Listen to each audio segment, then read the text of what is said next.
इसमें इतना परेशान होने की ज़रूरत नहीं है, ग्लोरिया ने कहा। फौरी तौर पर हमें रकम की ज़रूरत है। हम इनकी दी हुई रकम गिन लेते हैं, बाद में लौटा देंगे। मैंने इसकी बात का कोई जवाब नहीं दिया।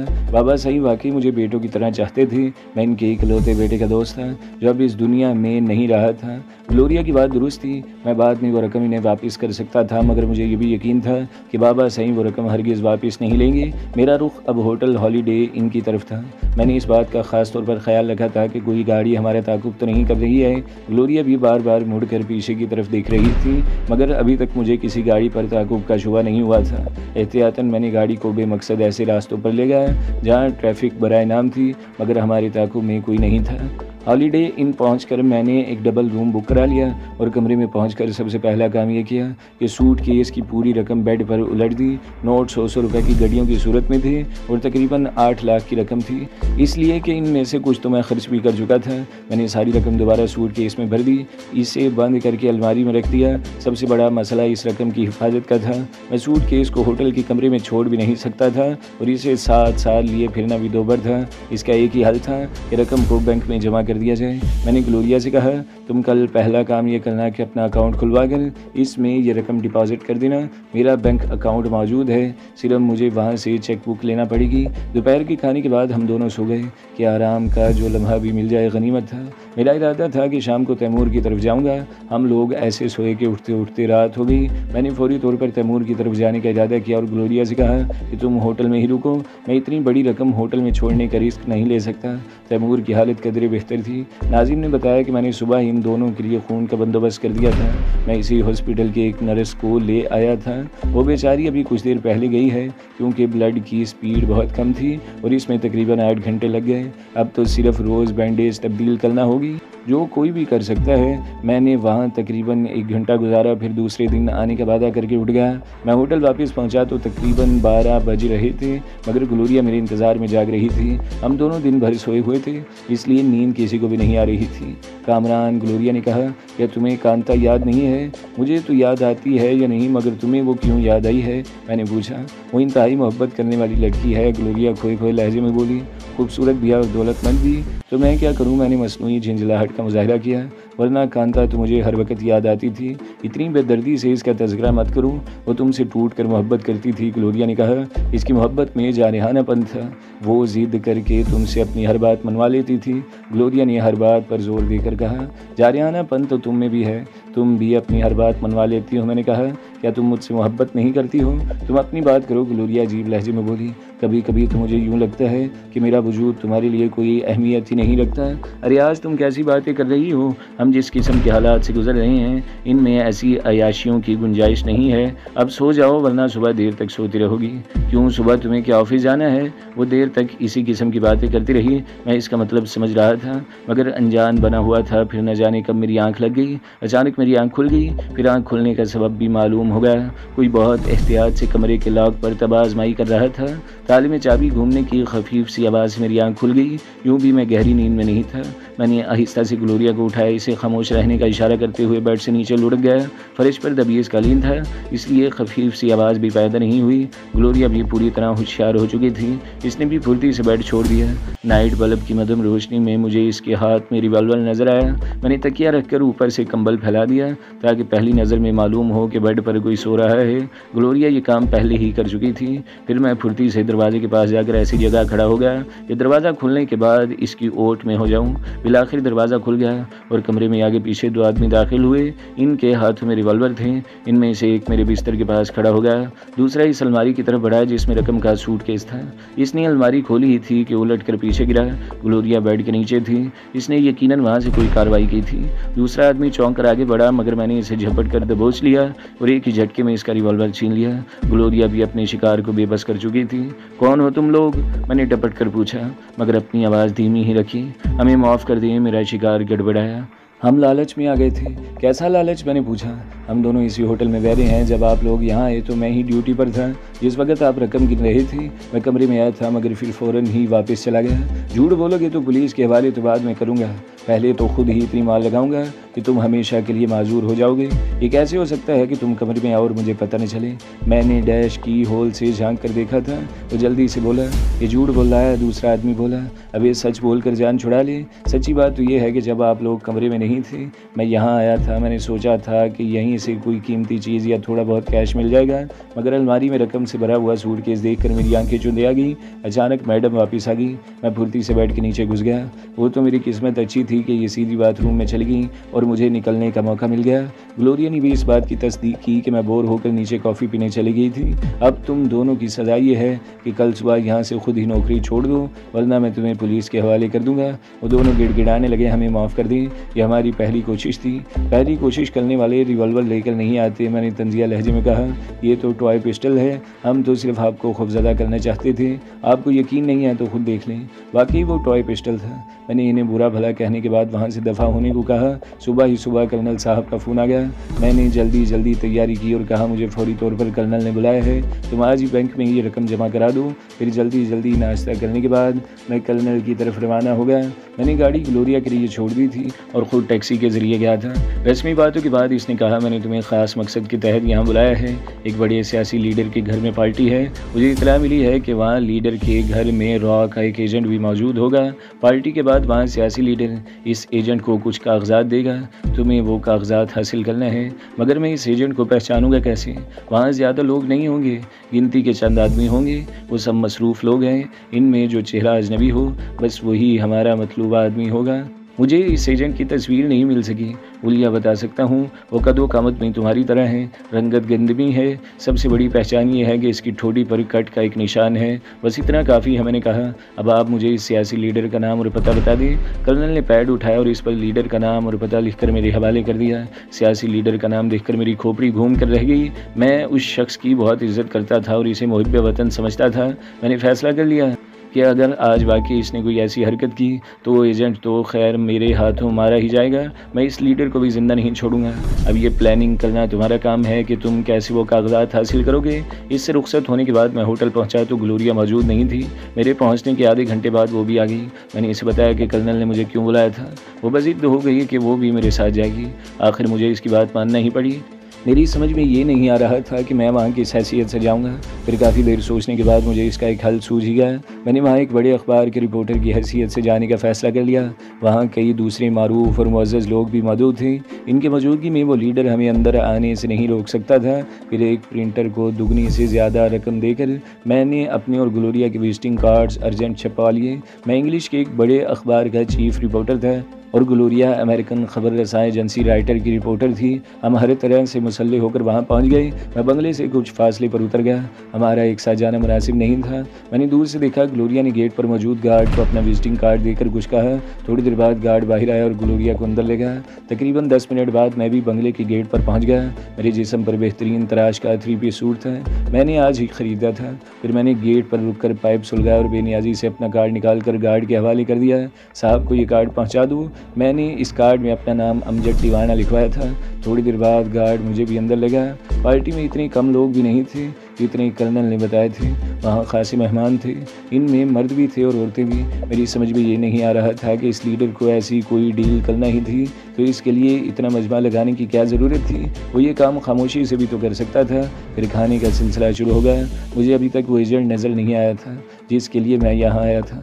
खाने के बाद अचानक मेरी नज़र एक ऐसे आदमी पर पड़ी कि चंद लम्हों के लिए तो मैं पत्थर होकर रह गया। वो भी मुझे देखकर बौखला गया। वो कोई और नहीं बल्कि विनोद पांडे था। इसकी ठोड़ी पर कट का जो निशान था वो मेरे ही काटे हुए ज़ख्म का नतीजा था। अभी मैं संभलने भी नहीं पाया था कि मुझे एक और आहिनी धचका लगा। विनोद पांडे के साथ ही माइकल खड़ा था। इसके चेहरे पर ऐसी मुस्कुराहट थी जैसे मुझे चिढ़ा रहा हो। चंद लम्हों के लिए मैं साकित होकर रह गया। वक़्त जैसे थम सा गया था। मुझे कर्नल की इस बात पर यकीन नहीं आया था कि वो सियासी शख्सियत किसी मुल्क दुश्मन सरगर्मी में मुलव्वस हो सकती है। क्योंकि इसकी रेपुटेशन बहुत अच्छी थी। मैं तो महज ये सोच कर आया था कि कर्नल को किसी किस्म की गलतफहमी हो गई है और मैं इसे दूर कर दूंगा। मैं ज़ाती तौर पर इस सियासी शख्सियत का बहुत एहतराम करता था। वहाँ विनोद पांडे और माइकल को देखकर मुझे अपनी आंखों पर यकीन नहीं आया था। मैंने अपने हुलिये में ऐसी कोई तब्दीली नहीं की थी कि माइकल की तेज़ नज़रों से बच सकता। माइकल भी मुझे वहाँ देखकर बुरी तरह चौंका था। अलबत्ता विनोद पांडे मुझे नहीं पहचान सका था, या फिर वो मुझे पहले ही देख चुका था और अब मुझसे अनजान बनने की कोशिश कर रहा था। गुस्से की शदीद लहर ने मुझे अपनी लपेट में ले लिया था। आखिर कर्नल को इतना ज़्यादा सस्पेंस फैलाने की क्या ज़रूरत थी? अगर वो मुझे बता देता कि माइकल और विनोद पांडे से टकराव का इम्कान है तो मैं भरपूर तैयारी के साथ वहाँ पहुँचता। मेरी तरह माइकल भी फ़ौरन ही संभल गया था। अब वो यूँ जाहिर कर रहा था जैसे मुझे पहचाना भी ना हो। मैंने गैर महसूस तरीके से इस गोशे की तरफ देखा जहाँ ग्लोरिया खड़ी थी, मगर अब वहाँ इसका नामो निशान भी नहीं था। माइकल और विनोद पांडे दोनों जानते थे कि मैं भरी महफिल में ऐसी कोई हरकत नहीं करूँगा जिससे रंग में भंग पड़े, इसलिए वो इतने पुरसुकून और मुतमईन दिखाई दे रहे थे। अगर वो ये सोच रहे थे तो इनका ख्याल गलत था। मेज़बान इनके साथ किसी डील में इन्वॉल्व होकर मेरी हमदर्दियाँ पहले ही खो चुका था। माइकल और विनोद पांडे बज़ाहिर मेरी तरफ मुतवज्जा नहीं थे, मगर इनके चेहरों पर ऐसी तंजिया मुस्कुराहट थी कि मेरी हड्डियाँ तक सुलग रही थीं। ऐसा लग रहा था जैसे वो मेरे बेबसी का मजाक उड़ा रहे हों। वहाँ चोटी के सियासतदान, कई सूबाई वज़ीर, पुलिस और सिविल इंतज़ामिया के आला अफसरान के अलावा बड़े बड़े सनतकार, बैंकर्स और बिजनेसमैन मौजूद थे। सिक्योरिटी का ऐसा इंतज़ाम था कि परिंदा पल नहीं मार सकता था। मेरे पास भी अगर इस बड़े इंग्लिश अखबार का ना होता तो शायद मुझे अंदर भी ना घुसने दिया जाता। मैं जब गुमगू की कैफियत में था कि अब मुझे क्या करना चाहिए। ये बहरहाल मैंने तय कर लिया था कि आज मैं माइकल को बचकर नहीं निकलने दूंगा। ये सलामज़ादे ने मुझे बहुत नचाया है। मुझे ये भी ख़तरा था कि कहीं वो खबीस मेरी वहाँ मौजूदगी की इतला पुलिस को न दे दे। ये काम विनोद पांडे और माइकल दोनों ही के लिए बहुत आसान था। वो लोग वहाँ मौजूद पुलिस के किसी भी आला अफसर को मेरी तरफ मुतवज्जा कर सकते थे। पुलिस को तो मैं अब भी मतलूब था। कई मिनट तक इन सब बातों पर गौर करने के बाद मैंने कर्नल से बात करने का फ़ैसला कर लिया। मैंने नज़दीक से गुजरने वाले एक बैरे से कहा, मुझे एक फ़ोन करना है। मैं तो कैटरिंग कंपनी का मुलाजिम हूँ सर। बैरे ने जवाब दिया, ठहरे मैं यहाँ के किसी आदमी से मालूम करता हूँ। इसकी वापसी में ज़्यादा देर न लगी। इसने मुझे बताया कि यहाँ से आप बरामदे में चले जाएँ। बरामदे में लेफ़्ट कॉर्नर पर टेलीफोन मौजूद है। मैं टहलने वाले अंदाज में बरामदे की तरफ बढ़ गया। वहाँ एक स्टैंड पर टेलीफोन मौजूद था। मेरे पास कर्नल का डायरेक्ट नंबर भी था।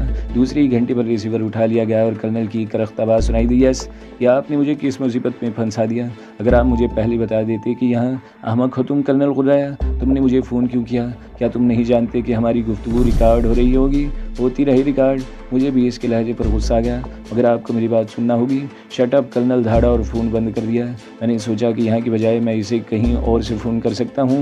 मैं फिर बेनियाजी का मुजाहिरा करते हुए मेन गेट की तरफ चल दिया। वहाँ खड़े हुए सिक्योरिटी अफसर ने मुझसे पूछा, सर आप वापस आएंगे या? मैं भी 10 मिनट में वापस आता हूँ। मैंने इसकी बात काट दी।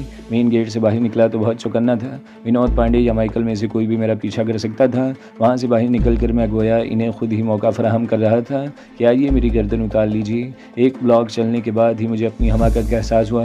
वहाँ मुकम्मल तौर पर वीरानी और सन्नाटे का राज था। घरों में लोग यकीनन जाग रहे होंगे। मुमकिन है बेशतर बंगलों में नाव नोश की महफिलें भी जारी हों, क्योंकि वो थर्सडे नाइट थी। मुझे ग्लोरिया पर भी गुस्सा आ रहा था कि ऐन वक़्त पर न जाने कहाँ दबक गई थी। एक बंगले से मौसीकी और कहकों का मिला जुला शोर बुलंद हो रहा था। मैंने सोचे समझे बगैर कॉल बेल के बटन पर उंगली रख दी। वहाँ शायद दरबान नहीं था। कॉल बेल के जवाब में एक बंगाली मुलाजिम ने झेली खिड़की खोली और मखसूस किस्म की उर्दू में पूछा, आपको किससे मिलना है? मुझे साहब से मिलना है, मैंने जवाब दिया। साहब तो मुल्क से बाहर हैं। आप कहें तो मैं छोटे साहब को इतला दे दूं। फिर वो जाते जाते रुक कर बोला, आपका नाम? रशीद बंदूक वाला, मैंने चिल्ला कर कहा। छोटा सा एक काम भी बाज़ औकात प्रॉब्लम बन जाता है। मैंने सोचा मुलाजिम छोटे साहब को इतला देगा, वो तजस्सुस के आलम में जब वो मुझसे मिलेगा तो मैं क्या करूँगा? हमारा फ़ोन ख़राब हो गया है। अगर आपकी इजाज़त हो तो मैं आपका टेलीफोन इस्तेमाल कर लूँ। मुलाजिम फ़ौरन ही लौट आया और बोला, आप ड्राइंग रूम में तशरीफ़ रखें, साहब अभी आ रहे हैं। मैं मज़ीद खौफ में मुब्तला हो गया। मुझसे हमाकत पर हमाकत सरजद हो रही थी। मैं सीधा सीधा मुलाजिम से भी कह सकता था कि मुझे एक टेलीफोन करना है। बंगलों में आम तौर पर टेलीफोन बरामदे या कॉरिडोर में भी होता है। ड्राइंग रूम जदीद तर्ज पर आरास्ता था और वहाँ मौजूद हर चीज़ इंपॉर्टेंट थी। मैं इस वक्त जहनी घाव में मुब्तला था, इसलिए मुझे ड्राइंग रूम की आराइश से कोई दिलचस्पी नहीं थी। अचानक पर्दा हटा और ड्राइंग रूम में 30-32 साल का एक खूबरू शख्स दाखिल हुआ। इसने जदीद तराश का बेशकीमत सूट पहन रखा था। वो मुसाफे के लिए मेरी तरफ बढ़ा तो मैं उठ खड़ा हुआ। इसकी गिरफ्त मजबूत और जिस्म वर्जिशी था। आजकल बड़े घरानों के बच्चे पाबंदी से जिमनेजियम भी जाते हैं, शायद वो भी किसी जिमनेजियम का मेंबर था। तशरीफ़ रखिए मिस्टर बंदूक वाला, वो शाइस्तगी से बोला। मैंने बेपरवाही से शाने छटके और दोबारा सोफे में धंस गया। फिर मैंने कुछ कहने के लिए मुंह खोला तो वो जल्दी से बोला, मिस्टर बंदूक वाला, आप तो जानते हैं कि डैडी मुल्क से बाहर हैं। मैं खुद भी कोशिश कर रहा हूँ कि आपका काम हो जाए, मगर रकम इतनी बड़ी है कि मैं अभी तक कामयाब नहीं हो सका हूँ। आप कुछ दिन और, आप गलत फहमी में मुब्तला हैं, मैं वो नहीं हूँ जो आप समझ रहे हैं। मैंने कहा, क्या आपको अब्दुल्ला बंदूक वाला ने नहीं भेजा है? वो चौंक कर बोला, मैं किसी अब्दुल्ला बंदूक वाला को नहीं जानता। मैंने हंस कर कहा, मैं तो सिर्फ एक कॉल करने आया था, मेरा फ़ोन ख़राब हो गया है, शायद केबल का कोई फॉल्ट है। तीनों ही लाइनें हेल्ड अप हैं। कुछ लिबास नौजवान ने तवील सांस लिया और बोला, सॉरी, मैंने न जाने आपसे क्या कुछ कह दिया। टेलीफोन वो सामने मौजूद है, एक क्या आप 10 कॉल्स भी कर सकते हैं। Thank you very much mister Naeem, वो जल्दी से बोला। मैं कुछ कहे बगैर फ़ोन की तरफ बढ़ गया। मैं आपके लिए चाय भिजवाता हूँ, नईम ने कहा, और इससे पहले कि मैं इनकार में कुछ कहता वो कमरे से निकल गया। मैंने एक मरतबा फिर कर्नल का नंबर डायल किया। मेरी आवाज़ सुनकर वापस से बाहर हो गया। यू बॉस्टर्ड, मैंने तुम्हें मना किया था कि बिहेव योर सेल्फ मिस्टर। मैं सिर्फ ये पूछना चाहता हूँ कि आपने मुझे अंधेरे में क्यों रखा? अहमक, मैं पहले भी कुछ कह चुका हूँ कि हमारी गुफ्तगू रिकॉर्ड हो रही है। मैंने तंज़िया अंदाज में इसका जुमला पूरा किया। ऐसी कोई बात नहीं है, मैं इस वक्त कहीं और से फ़ोन कर रहा हूँ। अब बोले, आपने ऐसा क्यों किया? मुझे वाकई इल्म नहीं था कि वहाँ विनोद पांडे और माइकल मौजूद होगा। कर्नल ने कहा, मैं तो इसे पहचानता भी नहीं हूँ। मैं बेख्तियार हंसने लगा। मैं अब तक दूसरों को कहानियाँ सुनाता आया हूँ, आप मुझे को कहानी सुना रहे हैं? क्या वाकई आप इन दोनों को नहीं पहचानते? मेरा लहजा तलख हो गया। आपको तो बहुत नाज है अपनी मालूमात पर। तुम कहना क्या चाहते हो? कर्नल गुर्राकर बोला। मैं सिर्फ ये कहना चाहता हूँ कि कोई भी काम बाहमी एतमाद से होता है। मैंने आपसे पहले भी कहा था कि मैं अपने तौर पर काम करने का आदी हूँ। आपने मुझे बेखबरी में यहाँ झोंक दिया, ये जानते बूझते हुए भी कि इस पार्टी में सिविल इंतजामिया और पुलिस के आला अफसरान भी मौजूद होंगे। मैं तो माइकल और विनोद पांडे के खिलाफ कार्रवाई बाद में करूँगा। वो पहले ही पुलिस को वहाँ मेरी मौजूदगी से मुत्तला कर देंगे। आप भी दामन झाड़ कर एक तरफ हो जाएंगे। इस दहशतगर्द से मेरा क्या ताल्लुक? मैं तो सिर्फ इसका नाम सुना है। देखो कामरान, तुम गलत समझ रहे हो, मैंने तो। अब छोड़िए इस मौजू को, मैंने सर्द लहजे में कहा। फिर मैं फैसला कुन अंदाज में बोला, आज के बाद मेरी और आपकी राहें अलहदा होंगी। मैं आप लोगों के साथ काम नहीं कर सकता। तुम होश में तो हो कामरान? कर्नल गुर्राकर बोला। जानते हो तुम्हारी ये सरकशी तुम्हें कितनी महंगी पड़ेगी? जानता हूँ, मैंने तंजिया लहजे में कहा, मगर आप शायद भूल गए कि मेरा नाम कामरान है और मैंने अब तक हर सौदा खसारे में किया है। जहाँ मेरे इतने दुश्मन हैं वहाँ एक और सही। फिर मैं हंस कर बोला, हाँ एक बात और सुन लें, अब मैं इस पार्टी में वापस नहीं जाऊँगा। अच्छी तरह सोच लो कामरान, कर्नल ने नरम लहजे में कहा। हुकूमत तुम्हें बार बार माफ़ नहीं करेगी, इससे भी कोई फ़र्क नहीं पड़ता। मैं जानता हूँ कि हम जैसे लोग कभी भी तबई मौत नहीं मरते। मुझे मौत की परवाह भी नहीं है। हाँ, आपका कोई आदमी मेरे रास्ते में रुकावट बना तो मैं बिल्कुल लिहाज नहीं करूँगा। खुदा हाफिज़। मैं सिलसिला मुनक़ता करने ही वाला था कि कर्नल जल्दी से बोला, तुम्हें अपनी इस गर्लफ्रेंड ग्लोरिया की फ़िक्र नहीं है क्या? इसे क्या वहीं छोड़ जाओगे? मेरे आदमी इस पर नज़र रखे हुए हैं। वो लोग मेरे एक इशारे पर ग्लोरिया को वहाँ से गायब कर सकते हैं, समझे? चलिए ये भी कर देख लें। ग्लोरिया कोई भेड़ का बच्चा नहीं है जो आपके आदमी इसे उठा कर ले जाएं। अगर इनमें से कोई मर गया तो इसकी जिम्मेदारी आप पर होगी। ग्लोरिया देखने में जितनी नाजुक अंदाम है, हकीकत में इतनी है नहीं। Okay bye. मैंने रिसीवर क्रेडल पर पटक दिया और तेज़ कदमों से दरवाजे की तरफ बढ़ा तो नईम को देखकर चौंक उठा। वो दरवाजे के नज़दीक ही खड़ा था और यूं हैरत से मुझे घूर रहा था कि जैसे मेरे सर पर सींग उगाए हों। फिर वो सिरसिराती हुई आवाज़ में बोला, आप कामरान हैं? वही कामरान जिसने कई ममालिक में तहलके मचा रखे हैं। अब आपने मेरी बातें सुन ही ली हैं तो मैं तरदीद नहीं करूँगा। डैडी आपकी बहुत तारीफ़ें करते हैं, वो आपसे मिलना भी चाहते हैं। मैंने इन्हें समझाया कि जो शख्स ना सिर्फ अपने मुल्क की पुलिस बल्कि गैर मुल्की खुफिया एजेंसीज़ के हत्थे न चढ़ा हो वो आपको कहाँ मिलेगा। आपके डैडी कब आ रहे हैं? मैंने पूछा। वो शायद कल शाम तक लौट आएंगे, नईम ने जवाब दिया। ठीक है, मैं आपके डैडी से भी मिल लूँगा। आप मुझे अपना फ़ोन नंबर दे दें, मैं आने से पहले फ़ोन कर लूँगा। नईम ने जेब से खूबसूरत और कीमती विजिटिंग कार्ड निकाल कर मेरी तरफ बढ़ाया। मैंने इसका कार्ड जेब में रखा और इसे हाथ मिलाकर रुखसत हो गया। मुझे ग्लोरिया की फिक्र थी, वो न जाने कहाँ थी और क्या कर रही थी। वाकई वो कर्नल के आदमियों की नज़रों में थी या इसने मुझसे ब्लफ किया था? अगर वाकई ऐसा होता तो इसके आदमी ग्लोरिया की बजाय मेरी निगरानी करती। कर्नल को जब यही मालूम नहीं था कि फ़ोन कहाँ से कर रहा हूँ तो वो ग्लोरिया की निगरानी कैसे करा सकता था?